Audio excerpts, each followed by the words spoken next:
5, and the problem asks us to do the following. So the first limit was the limit of x to 3 of x squared minus 4x plus 5. So I first decided to test substitution. So I substituted in x to 3 for every x variable. So for x squared, I substituted in 3 to get 3 squared. For minus 3x, I substituted in 3 to get negative 3 times 3. And then just 5 left over, so plus 5. So 3 squared gave me 9, minus 9 plus 5 gives me 5. So I was able to use substitution for the first one. For the second one, I had to find the limit of x to 0 of sine x. Again, I decided to test substitution. So I just substituted in 0 for sine x, and I got sine 0, which is just equal to 0. For the third one, I had to find the limit of h going to 0, which was of x plus h squared minus x squared over h. So I decided to test substitution for this one again first. So first and foremost, I just decided to separate out h squared into x plus h times x plus h minus x squared over h. I simplified one more time to get x squared plus 2hx plus h squared minus x squared over h. And then I just subtracted x squared minus x squared to simplify one more time to get 2hx plus h squared over h. And I substituted in 0 finally for every h variable. So 2h became 2 times 0 times x plus h squared became 0 to square and then over 0. However, we get 0 over 0, which means indefinite, which means we cannot just simply use the substitution method to find the limit for this particular problem. So I decided to use factoring as another method in order to figure out if we do have a limit for the problem. So again, I took the limit of the original problem, which was x plus h squared minus h squared over h. I started off the same way again. I substituted, I divided it out basically to get x plus h times x plus h minus x squared over h. I simplified once again to get x squared plus 2hx plus h squared minus x squared over h. I did the same thing once again, which is x squared minus x squared, just to get rid of that. And I got 2hx plus h squared over h. But this time, instead of just substituting in 0, because I knew I was going to get a 0 over 0, which is indefinite, I decided to basically factor out that h that was in common in the numerator. So I took h out of 2hx plus h squared and made it h times 2x plus h over h. And because I did this, I can now get rid of h in the numerator and h on the bottom in order to simplify into 2x plus h, which I knew if I multiplied by 0 for the h spot, I knew I wasn't going to get a 0 over 0 anymore because we didn't have h on the bottom. So 2x plus h became 2x plus 0, which means our limit was just 2x. Okay, nice. Nice. Tanya.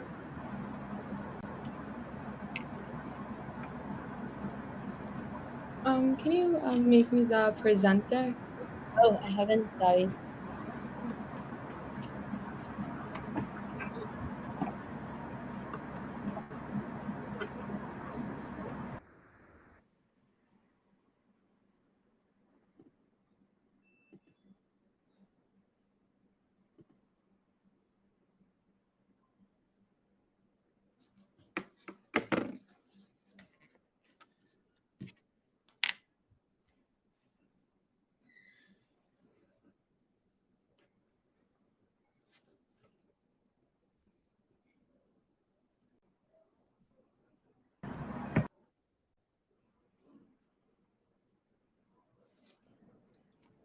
The question I'm doing is 1.4, section 1.4, question 17. And it says a circular membrane in space lies over the region x squared plus y squared is less than or equal to a squared. The maximum z component of points in the membrane is b.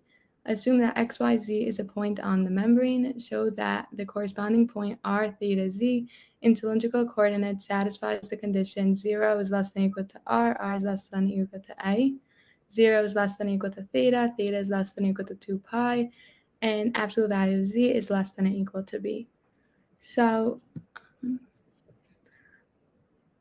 the first thing I did was, so the question is x squared plus y squared is less than or equal to e squared. So I first changed that to cylindrical coordinates. So the x is r equals r cosine theta, y is equal to r sine theta, and z is z. So now the region where the membrane is over becomes r cosine theta squared plus r sine theta squared is less than or equal to e squared. And then it becomes r squared cosine squared theta plus r squared sine squared theta is less than or equal to e squared. If you take out r squared and then r squared times cosine squared theta plus sine squared theta is less than or equal to a squared. And then cosine squared theta plus sine squared theta is just 1 because of the identity rule. And then it's just r squared is less than or equal to a squared, and r is less than or equal to a. So then that shows that 0 is less than or equal to r, and r is less than or equal to a because r is not negative. And also, since we switched it to cylindrical coordinates, the x and y became cosine theta and sine theta, which are part of the 2 pi periodic functions. And so 0 is less than or equal to theta, and theta is less than or equal to 2 pi. And also, the z is the same in the cylindrical coordinates and in the Cartesian coordinates.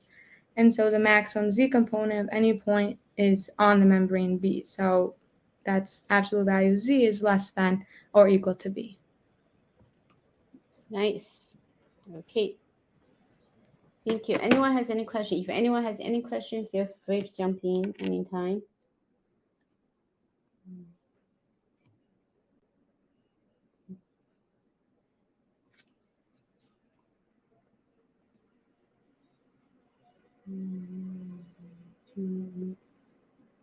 Okay, I think we're left with Israel, right?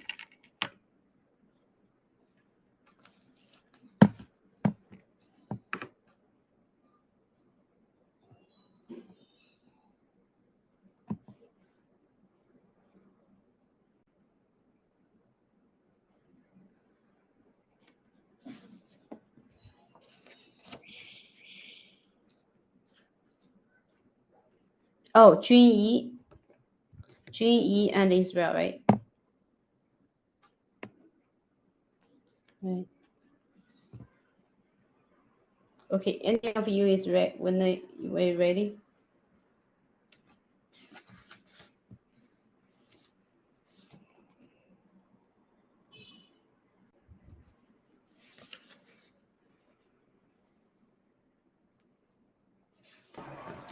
So I don't know if I did it correctly, so I try.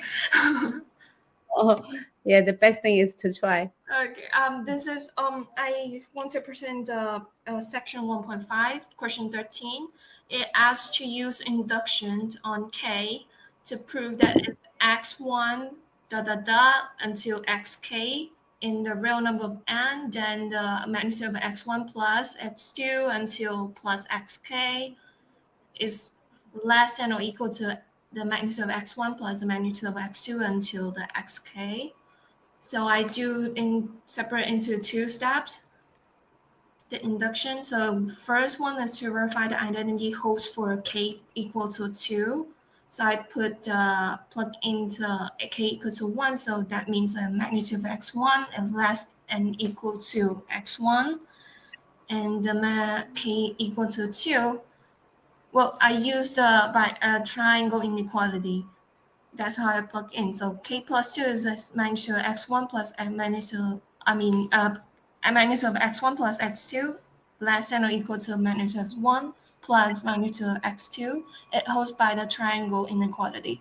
So the second step I did is I let k in the natural number, assume that pk holds, like the first step holds. So we do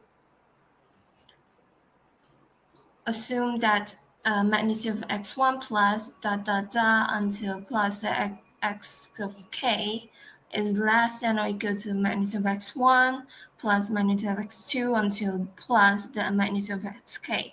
Then I plug in the pk plus 1 is equal to the magnitude of x1 plus until the plus k and plus xk plus 1 is less than or equal to the same thing as magnitude of x1 plus magnitude of x2, x3 until xk plus the magnitude of xk plus 1 is less than or equal to, like, just separate them, the x1 magnitude and the x2 and xk, and then plus xk plus 1.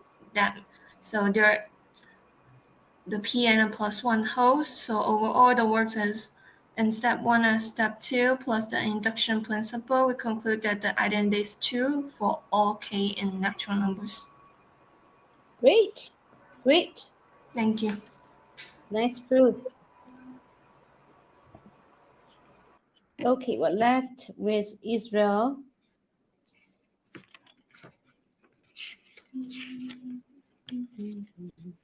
Yeah, sorry, I'm just gonna set up my thing.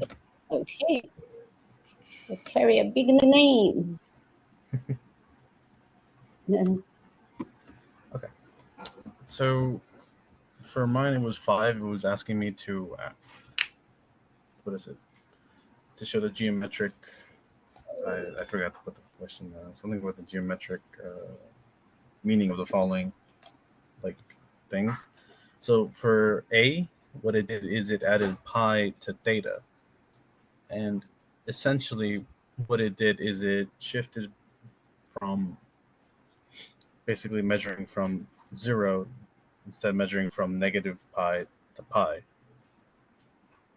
For B, what it did is it was the shift in B was pi minus what is that, phi, I think. Yeah, phi. Yeah, phi. Yeah, phi. And so that shifted it. So I didn't really show at the bottom, but it was basically you're measuring from negative pi to 0 as phi is negative, but that's essentially you're doing the same thing as from 0 to pi. I made a little illustration, basically what happened. I see. Yeah. And how does it? Yeah. So for C, it did two row and theta plus pi over 2, and with rho, all it did was just really extend the I don't know how to describe it. Extend the radius more. I don't want to say it like that, but it's basically essentially what it did. As you can see, it basically becomes 4 rho squared equals x squared plus y squared plus z squared. And for theta, all it did was just shift it to negative pi over 2 to 3 pi over 2. Basically, yeah. I'll illustrate that okay. Too. Okay, all right, I'll take that. Thank you. Anyone else like to present today?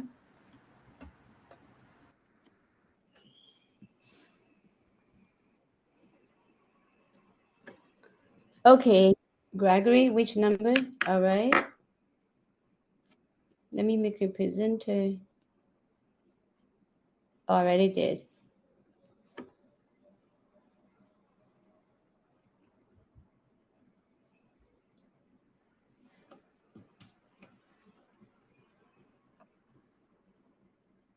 Next time, please get ready ahead of time.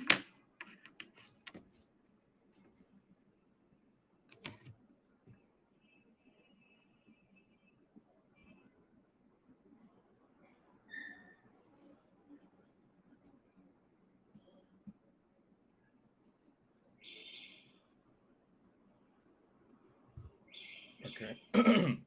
Hello. So Yes.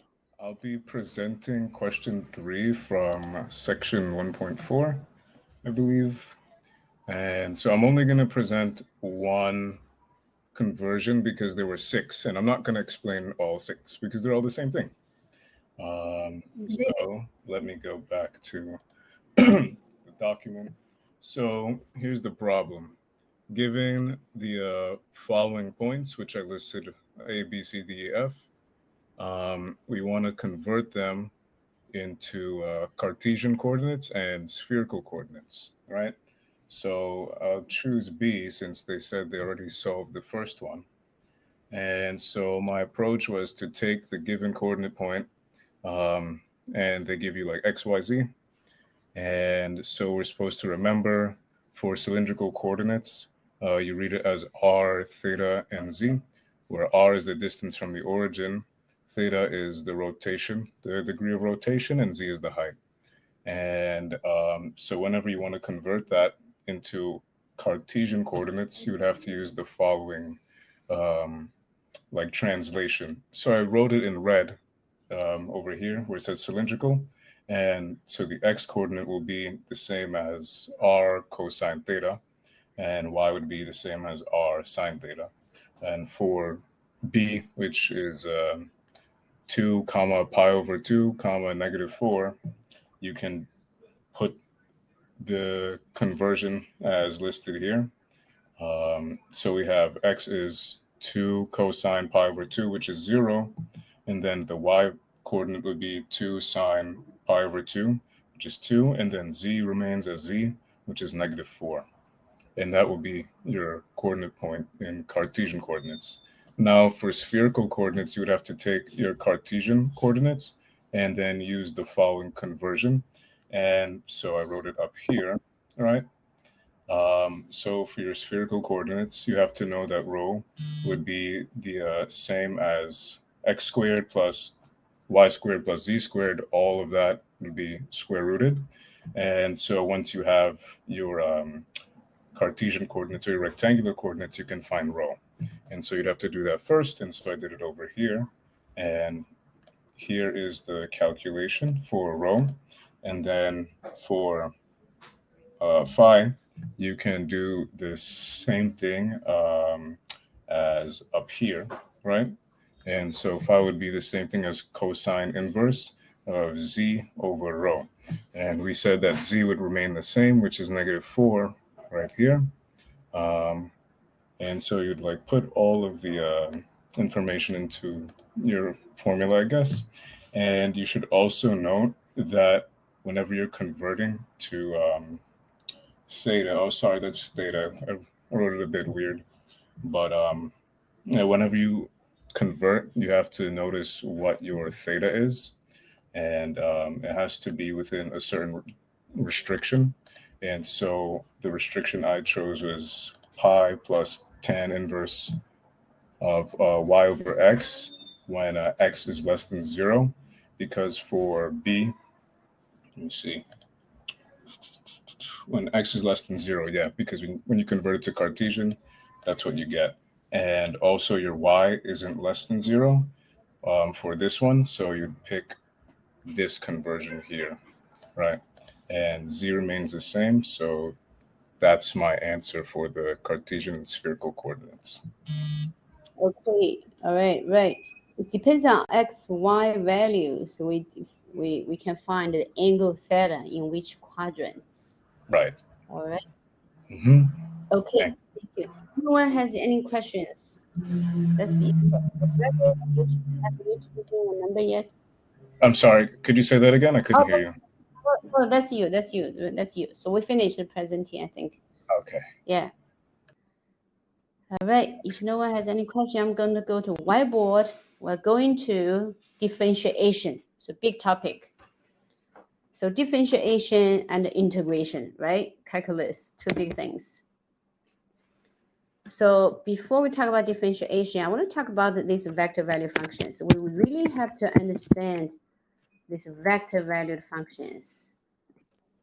So r raised by n goes to r raised by m, right? So f sends n space vector to a m space vector. So we would use this notation like this.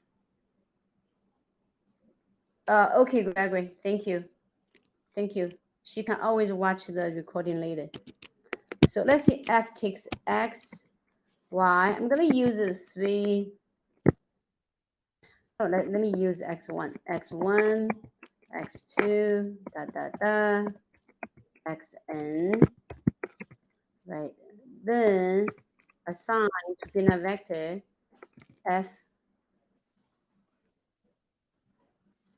f1 of x1, x2, xn. First component, second component, f2 takes x1, x2, up to xn.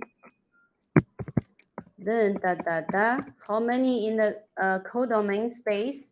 We have m components. So last one will be fm takes x1, x2, until xn. All right, let's truly understand this line.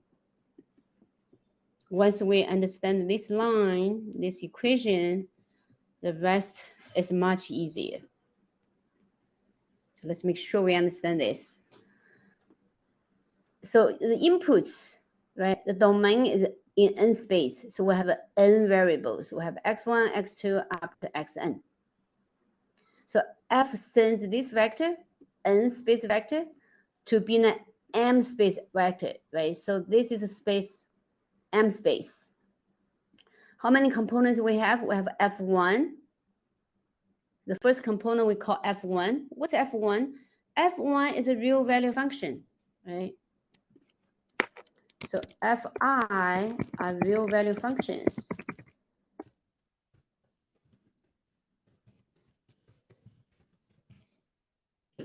So f1 takes the n variables, f2 takes n variables, up to fm takes n variables. So each one, you see f1 is a real value function because each component in a vector is a real value, right? f2 is a real value function. fm is a real value function.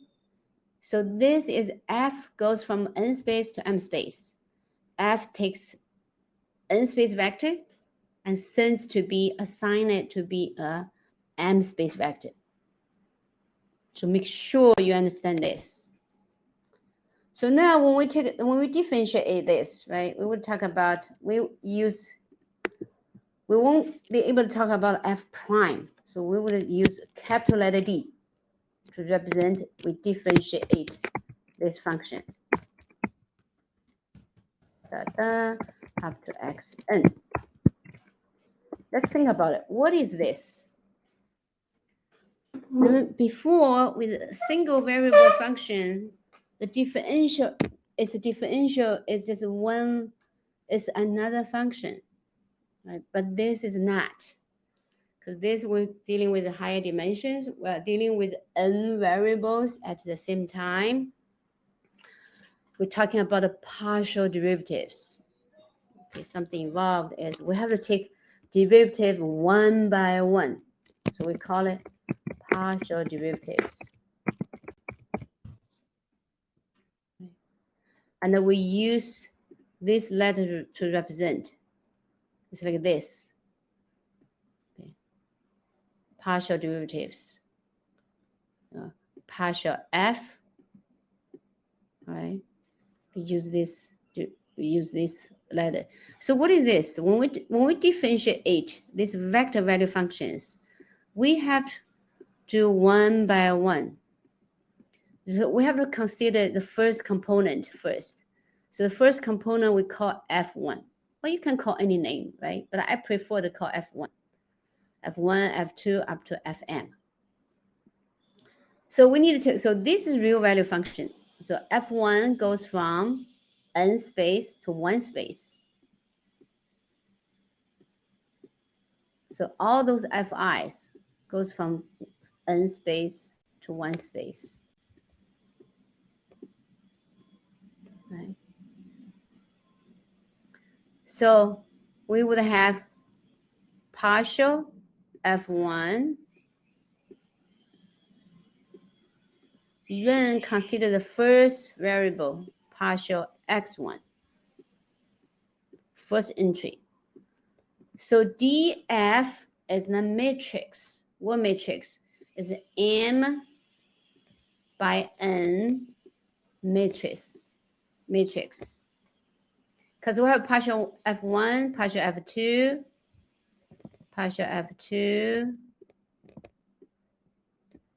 then partial x1 with partial x2 up to partial xn.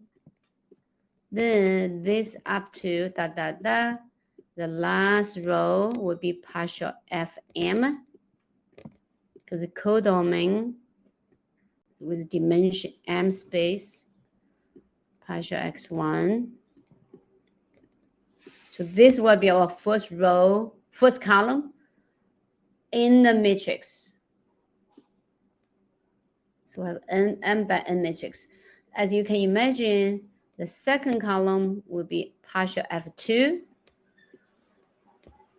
no, partial f1 with partial x2,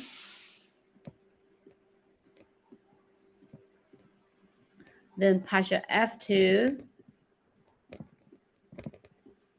with partial x2, so on and so forth. And the last one will be partial fm, partial x2.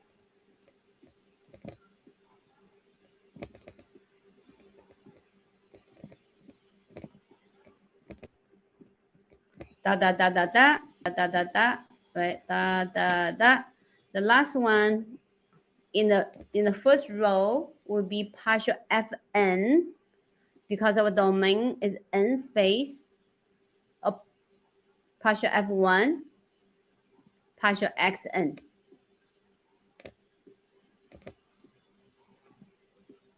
Right. So as you can see, the first row is not vector. Right, it's an n space vector, partial f1, partial x1, partial f.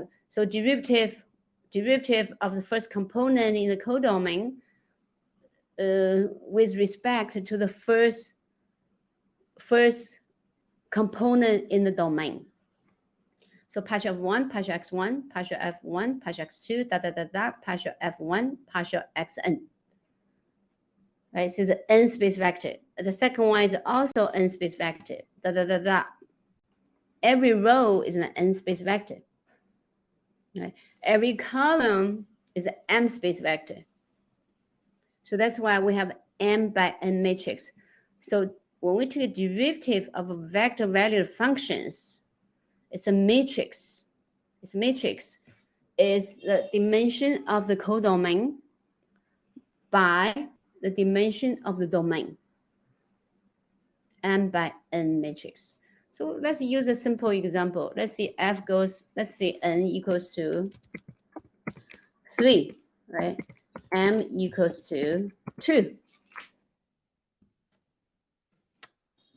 I'm just going to give an example. So f takes 3 variables, maybe we call x, y, z by convention. And maybe the codomain does have 2 space.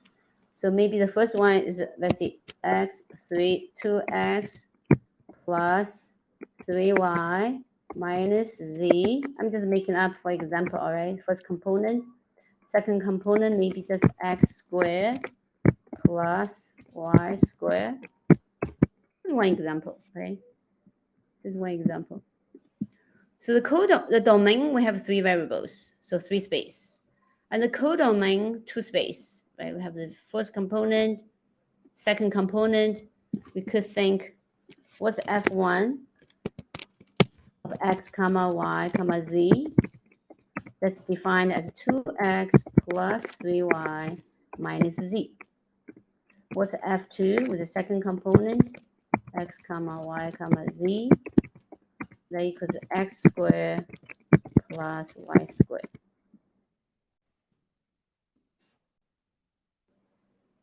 Anyone has any question? So this is a crucial difference of differentiation. Later on, we'll talk about integration. difference with the previous one, the calculus we have learned with the single variables. And then all the rest are the same. The way we differentiate a single variable function, we're still using that. So how do we find partial f1, partial x1? Let's see in this case, right? Let's use this example. How do we find a partial f1, partial x? Because my first input partial f1, partial x, and it's a function. It's a still function in terms of x, y, z, x, y. It's very difficult to write on this. Okay. Because it's a partial. Partial means, okay, even the function f1 takes x, y, z as the input, but when I take a derivative in terms of x, I will treat y and z as constant. All right, because I'm taking derivative with x. So partial f1 in terms of x, partial f1 over partial x, I'm going to take a derivative with x part. And y and z to me are as constants. So what's the derivative of 2x? That's 2. What's the derivative of a constant? 0, right? So those two terms, when you take a derivative in terms of x, they become 0. Similarly, when I do partial f1, partial y, now y is a variable, and x and z are constants. So I would get 3. Gabriel, question? Yeah, sorry, I just missed it. But for the row that you're working on right now, is that still partial f1 at the end or partial fn? Every interest is partial. We do not have the old notation anymore. Later on, we're going to talk about it. We're still going to use D, but that means differentials. So before we would have D. Sorry, Yeah, I meant in the ahead. matrix, the first row, the third term, is that still partial f1 or does that say partial fn? No, partial f1. We don't have a partial fn. Okay, thank you. We don't have partial fn. You see, we only have partial fm. Because in the codomain, where we have is m space, so we have m components. So the first row is all about partial f1. Yeah. Partial f1 over partial x1, partial x2, up to partial xn.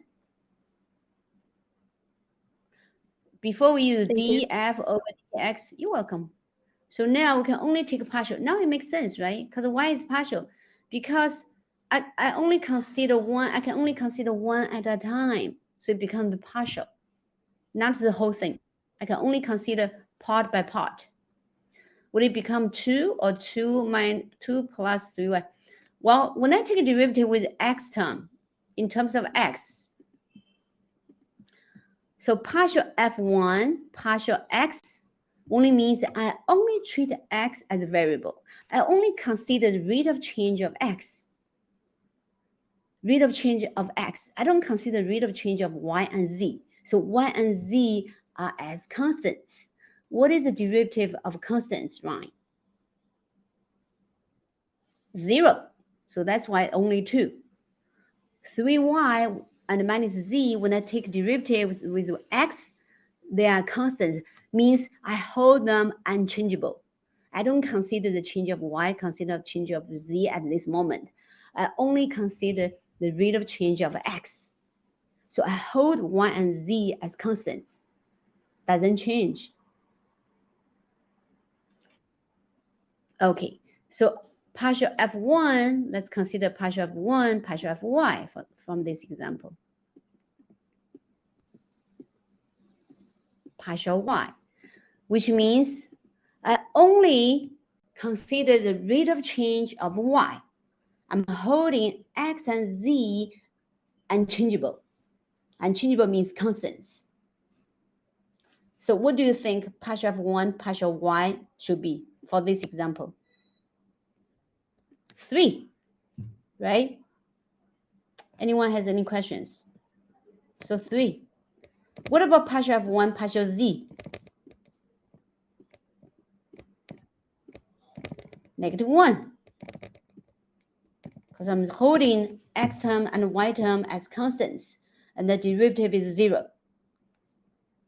Right? If you think about it, it makes sense. Because partial derivatives, you know, if I have so many variables, so many components in the codomain and in the domain, I won't be able to deal with them all at once, but I can deal with them one by one. So because I deal with them one by one, that means I only do partial of it at one time. Then I put them together to get this D, the capital letter DF. So that's why we have a matrix. So the derivative of a vector valued function is a matrix. The matrix, the size of the matrix is the dimension of the codomain by the dimension of the domain. So single variable calculus is a special case of it, right? I still get a matrix. This matrix is just one by one matrix because my codomain is one space, my domain is one space. Anyone has any question? So this is a crucial part of the vector calculus. You know, you understand the vector. So now if you understand this part, you have no problem to do differentiation and integration. We just do part by part, right? You consider the rate of change of the first variable, the rate of change of the second variable, so on and so forth. Now, so for this example, we would have our df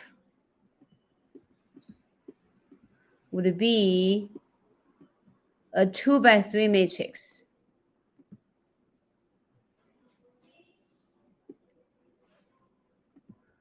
Two by 3 matrix, right? For our example, for the example I made. And we already get, so partial f1, partial x, partial f1, we get a 2, partial f1, partial x is 2, partial f1, partial y is a 3, partial f1, partial z is -1. Now, would you please to find the partial f2, partial x, partial f2, partial y, partial f2, partial z. Everybody try this. So f2 is defined as x squared plus y squared. So try to find partial f2, partial x, partial f2, partial y, partial f2, partial z. Okay, you raising. Okay, Ryan has 2x, 2y, and 0. Exactly right. 2x, 2y, and 0.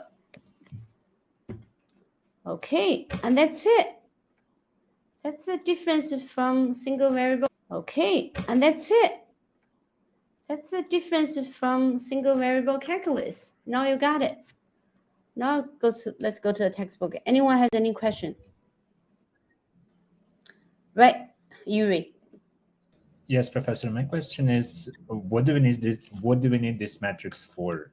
Like, how do we use? When we differentiate a vector value function.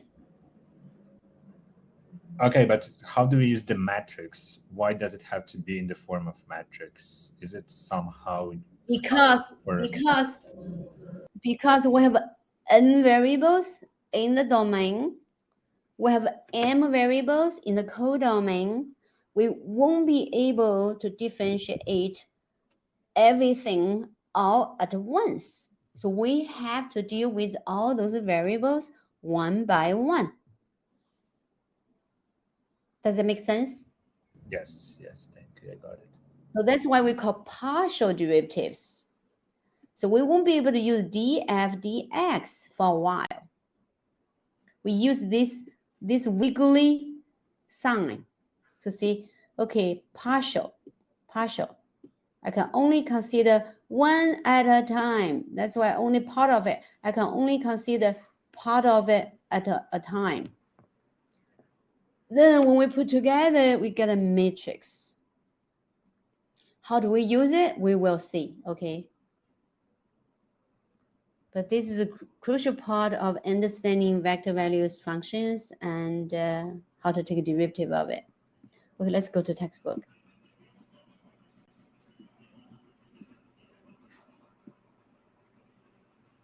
Okay, differentiation. So chapter 2, section 3. So we call partial derivatives, okay? So we consider one at a time.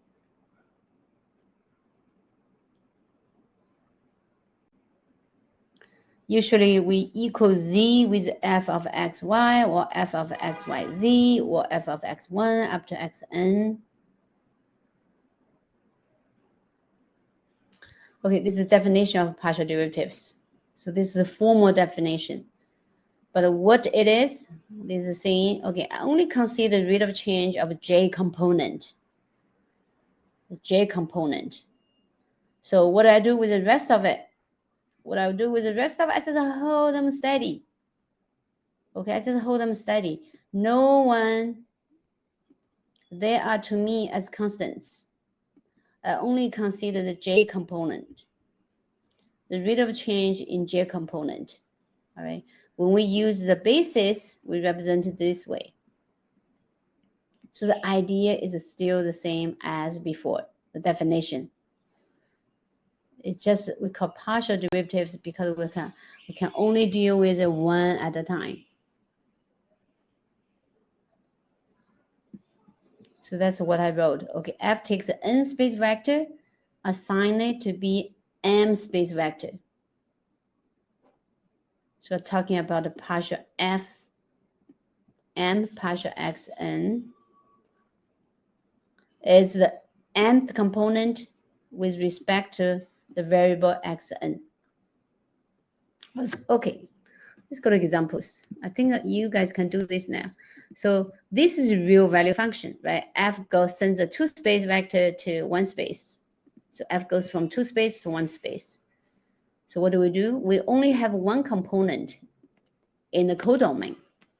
So we don't need F1, F2, right? In the codomain. The codomain is just 1. So we just read as partial F, partial X, partial F, partial Y. So what's partial F, partial X? We only consider X as a variable and Y is a constant. For us for now at this moment, we treat it as constant.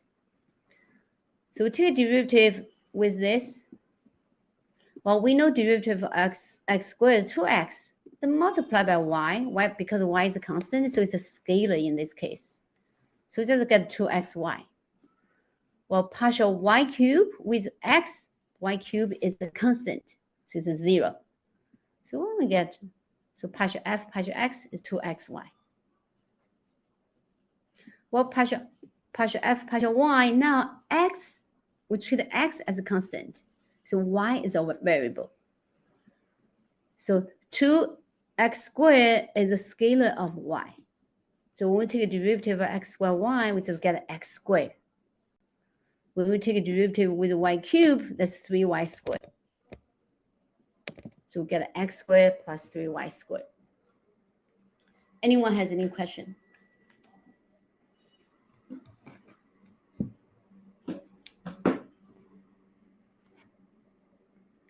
Okay, pretty easy, right? If we want to evaluate the partial derivatives at a point, just plug in the point to evaluate. Well, let's see this one. Z is defined as cosine xy plus x cosine y. And we want to find partial derivatives, partial z with partial x and partial z with partial y. And x naught, y naught means some given values. Oh, I don't like this. So this is, okay, I'm going to write down, go to whiteboard. So this is cosine xy plus x cosine y.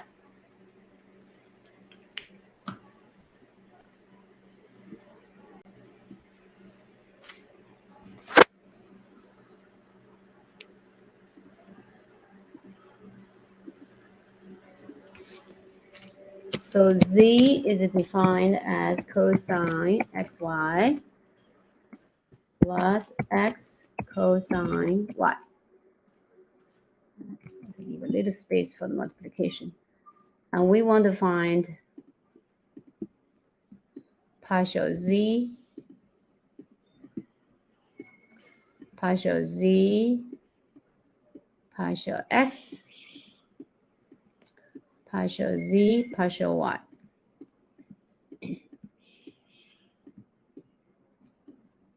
All right. First, let's just do this, x comma y. Then we substitute x naught, y naught in. X naught, y naught means some given values. So with x, we're treating y as constant. So y here for x just scalar. So we will get by chain rule. So cosine xy derivative is negative sine of xy. But by chain rule, we have this y, right? So derivative of xy just y in terms of x. So I have negative y sine, I'm going to type sine xy.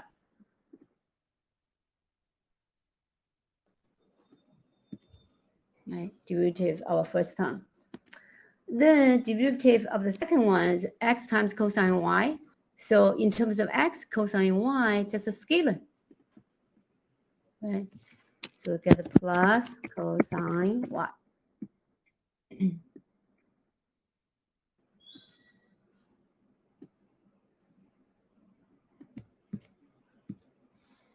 So that's partial z, partial x.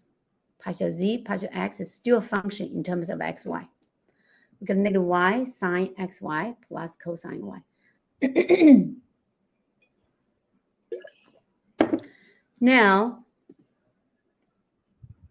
I can add the not in this notation, right? Because the question wants us to find partial z, y naught. Let's just put a y naught. Let's just substitute everything with a given point.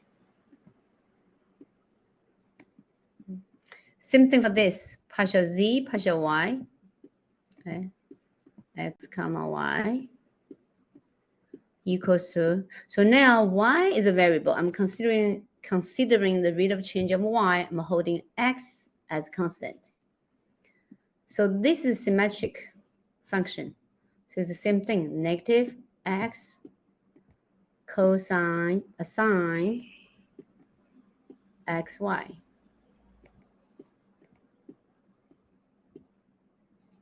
And the second term, x is a scalar of cosine y, and the derivative of cosine y is a negative sine y. So I get negative x sine y.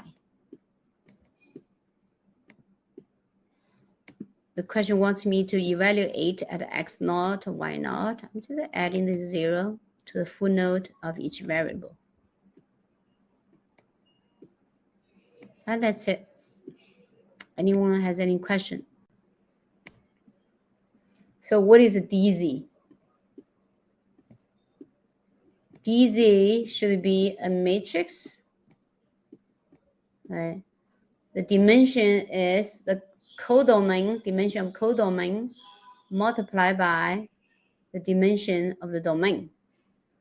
The dimension of the codomain is 1. So that means we only have one row. The dimension of domain is 2. So we should have 2 columns. Right? The first entry, just this one. The second entry is this one. So just write dz takes x naught or y naught as the input. So dz of x naught, y naught is 1 by 2 matrix. 1 row, 2 columns. Anyone has any question?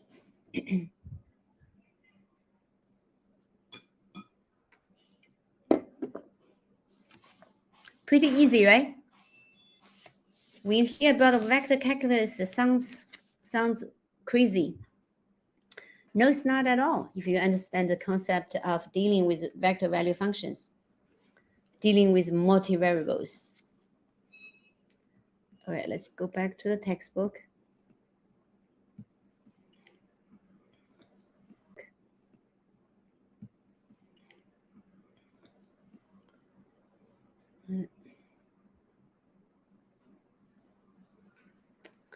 So partial f, partial x, right? If the function is defined, this is real function, real value function again.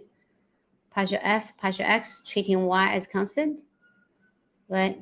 So x appears in the numerator, x appears in the denominator, quotient rule applied.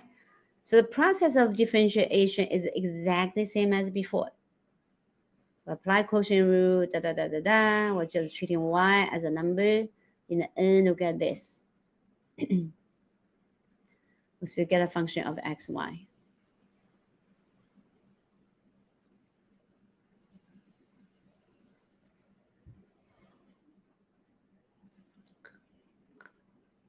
Okay, linear approximation.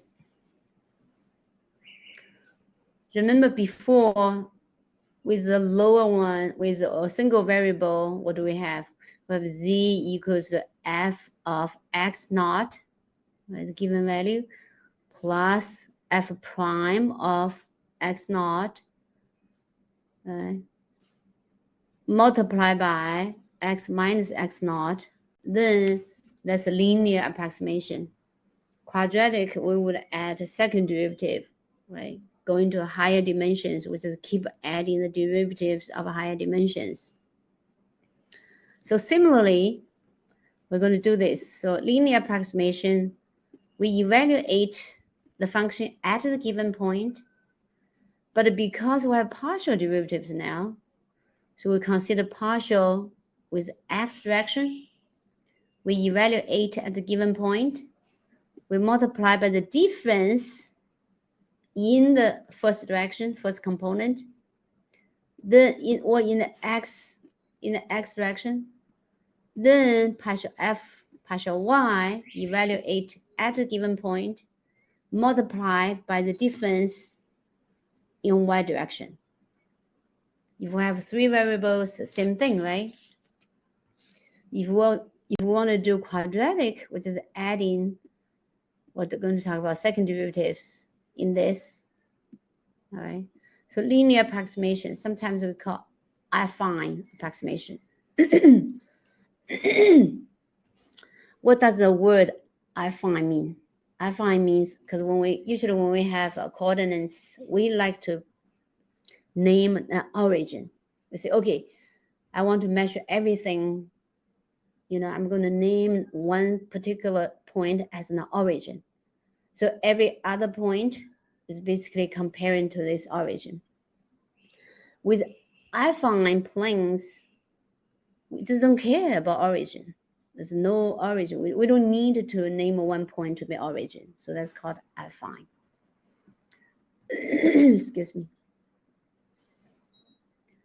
So same idea, why do we need linear approximation?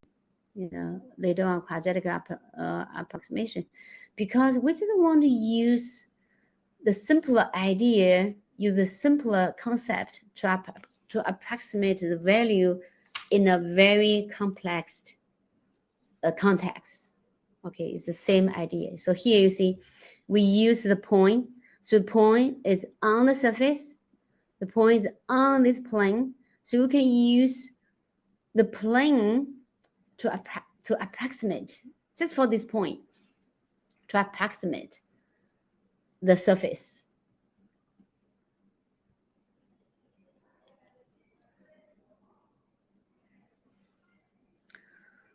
Okay, so this is a formal definition of differentiation, all right, for real valued functions from two space to one space, right? You see partial derivatives involved, partial derivatives involved, but the idea is exactly the same as before. The only difference is now we're dealing with vectors.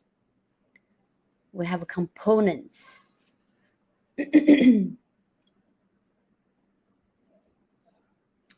Tangent plane, all right? So that's this plane. You see this plane is tangent to this surface at this point, x naught, y naught. Right, we don't read this. It's very interesting. We don't read this as x0, all right? It's not N-A-U-G-H-T. That's how we read this 0 as a footnote for x. We read it as x naught. It's convention, okay? It's just convention. Let's see this one. We want to compute the tangent plane to the graph of this at this point, right? At this point. So we need to calculate the partial derivatives, right? And first, of course, we need to evaluate the function value z, which is equal to f of xy. You see, this is the variables x and y. So we just equal z as f of xy. That's why you see f appears here, all right? So x value is 1, y value, x naught value is 1, y naught value is 0. So we're thinking this as f of xy, and we evaluate at f of 1 comma 0, then we get 2. All right, so f of 1 comma 0 is 2. And this is a z value, right? 2 is a z value. We don't really have to evaluate because this is given here. Z value is f of 1 comma 0. Then we need to calculate the partials. We could use partial f, partial x, or partial z, partial x, right? Doesn't matter. So partial z, partial x, just 2x plus y to the exy. Then we evaluate at a 1 comma 0, right? At a 1 comma 0, we get 2. Right, 2 times 1, and this 0 times anything will be 0. So partial z, partial x at the point of 1 comma 0 is 2. Partial z, partial y at the point 1 comma 0 is 1. So get those two partials. Then by the formula we plug in, we just get f of 1 comma 0, which is 2, plus partial f partial x times x minus 1, the difference in x direction, or the difference in x component. Then partial f partial y or partial z partial y multiplied by the difference in y direction, which is y minus 0. Simplify it, so we get a plain representation. Z equals 2x plus y, or sometimes we like to write a 2x plus y minus z equals 0. Anyone has any questions?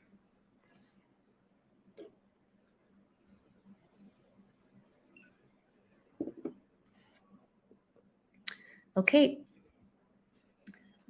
So this is real value function, right? F or z goes from 2 space to 1 space. So df is 1 by 2 matrix. 1 by 2 matrix. Right. So we could think the linear representation, we could write it in the matrix representation.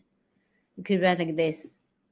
Evaluation of the function at the given point, then plus the matrix, right, df, which is the 1 by 2 matrix, and multiply by the matrix of the difference in x direction, difference in y direction, which is 2 by 1 matrix. So 1 by 2 times 2 by 1, right? So this is just a short notation for this. But they mean the exactly same thing, okay? In general, for real value function is a vector, right? F1 up to Fm. For real value functions, if function goes, oh, this goes from n to m, goes from n space to m space. So we'll get n by m matrix. Okay, f goes from n space to m space. And df is n by, oh, right here. Okay, is m by n matrix.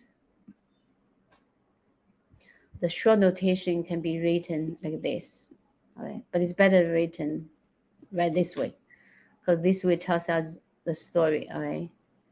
We consider the first component in the codomain, then we take a derivative, partial derivative with the first variable, first component in the domain. So the first row is the derivative of the first component in the domain.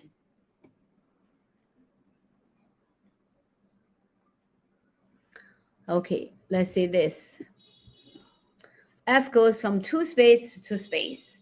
So df should be 2 by 2 matrix, right?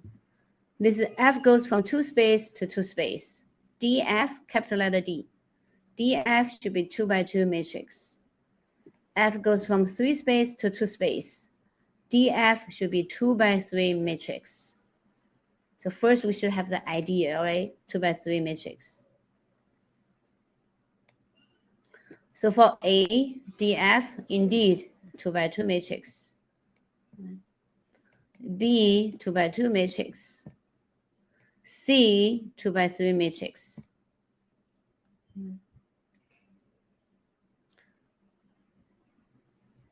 Right, this is the partial F, partial F1, partial X1, or partial F1, partial X, partial F1, partial Y, partial F2, partial X, partial F2, partial Y,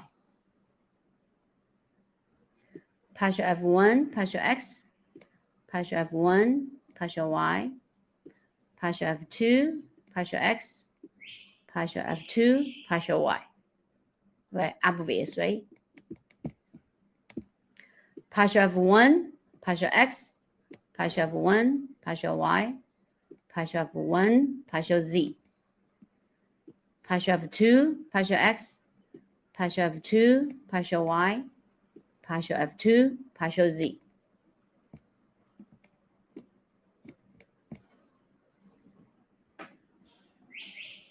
Anyone has any questions?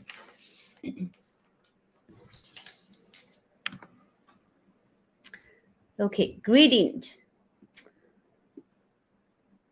For real value functions, let's say f goes from n space to 1 space. Its derivative is 1 by n matrix, right? 1 by n matrix. Basically, it's not vector. It's not vector. Because this one is so important, we give a name. We call it gradient. We call it gradient vector. But it's still in matrix representation. Okay. So gradient f is a 1 by n matrix. Right. So we equalize this df of x and then with this upside triangle f, or grad f. Basically, it's gradient f, right? So gradient f. Because we use too often, we give a special name. So let's say f goes from 3 space to 1 space, right? So let's say f takes x, y, z as input. So gradient f, we write this way. We write it as a vector, okay? Let's see the difference between those two notations. So this capital DF is a matrix. It's not a vector. It's a matrix. It's 1 by n matrix. So the gradient is very different. We're written as vector. You could use this. You could use open parentheses, partial f, partial x1, after partial f, partial xn, close parentheses. All right. Or you could use this. Partial f, partial xi, plus partial f, partial yj, plus partial f, partial zk. But just differentiate those two. This is a matrix. This is not vector. It's called a gradient vector. and it's a very important vector. It has geometric meanings. If f goes from 2 space to 1 space, gradient equals partial f partial x, I partial f partial y, or open parentheses partial f partial x, comma, partial f partial y, close parentheses. Okay, so the geometric significance of the gradient vector will be discussed later. All right, in terms of inner product, we can write the derivative of f as this way. So this is 1 by n matrix, and the H is, oh no, 1 by n matrix. H is n by 1 matrix, so they can be multiplied to be 1 by 1 matrix, which is a real value. And we can write as gradient f dot product with another one. And you can see here, dot product with H. All right. So this is a vector, dot product with another vector is a value, is a 1 by 1 matrix. Let's see this one.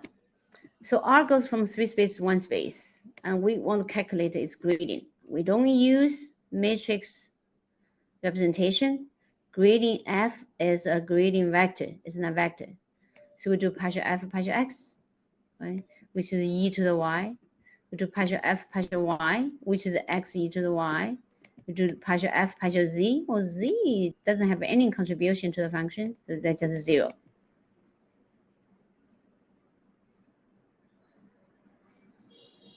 Anyone has any question?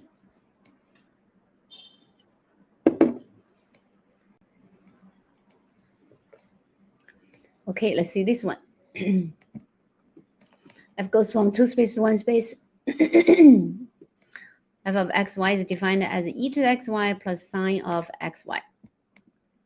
Gradient f, we can write as ij component. Then if we write an ij component, we add them, right? Just get this. It's a scalar ij component. F goes from 2 space to 1 space. And f is defined as piecewise function. Piecewise function.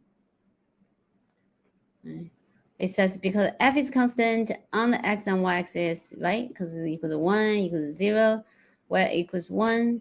So partial f partial x is 0, partial f partial y is 0. Because f are constant, there's no change when x equals 0 or y equals 0. Equals 0 otherwise. That's just no-brainer. All right, let's see this one. Some basic theorems. F goes from n space to m space, be differentiable, then f is continuous, same as before, right? That's why we want to use vector notation. Theorem, f goes from n space to m space. Suppose partial derivatives all exist. So every partial derivative, all the interests exist and continues in the neighborhood. We like to see in the neighborhood because we want to work, when we talk about differentiability, we like to work with open set because we won't be able to take a derivative on the boundary points. On the boundary points are closed because they only have one direction. Then f is differentiable, similar to before. So continuity indicates differentiability, indicates partial derivative exists. All right, so this you know, if you're not math major, this is not important for you. If you're math major, read through those examples. All right, actually that's it for today. We can finish early today, actually, finally. Anyone has any questions? You have, I think you have, yeah, a lot of practice this homework. Just practice, get used to it. The idea is simple, all right? It's not as complicated as it sounds. This is the beauty of mathematics. You know? It could sound very complicated, very complex, very difficult. Indeed, it's not. If you have a logical thinking to back up you know, It's not difficult at all. It's very simple. I think mathematics, the beauty of mathematics is its simplicity. It's really simple. It's simple and direct. The only thing bothers us sometimes is the logic, you know. And so when you do your homework, do not jump ahead. Do step by step. Make sure you understand the concept behind it. Then, you know, it's simple. All right. So I'm done talking here. If you have no questions, yeah, Gregory agrees with me. Professor? Yes. What sections can we still present for the next class? Preferably 2.2, 2.1, 2.1, 2.2. We're in chapter 2 now.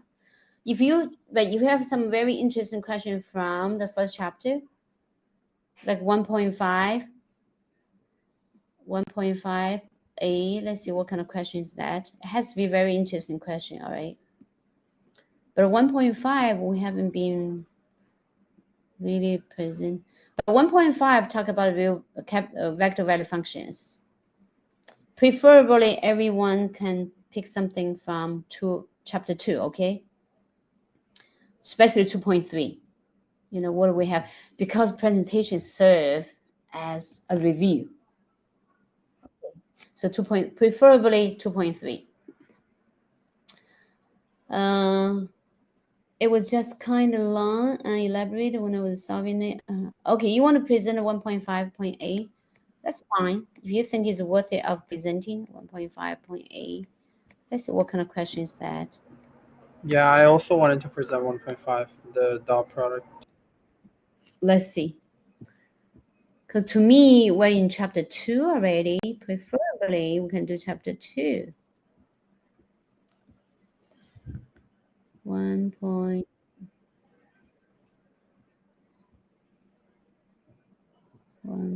Oh, here.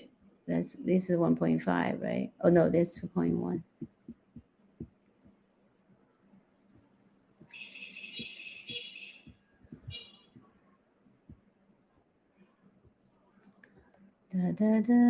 This is review 1.5.8. Suppose T is a triangle formed by placing 3 points on the circle, 2 of which lie on the circle's diameter. Use the previous problem to show T is a right triangle.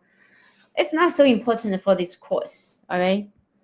I would rather you to show something with 2.3, all right? Let's see.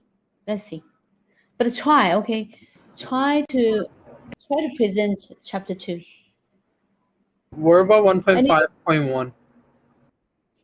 1.5.1, no. Too basic. Calculate the dot product, no, too basic. It's not presentable, all right?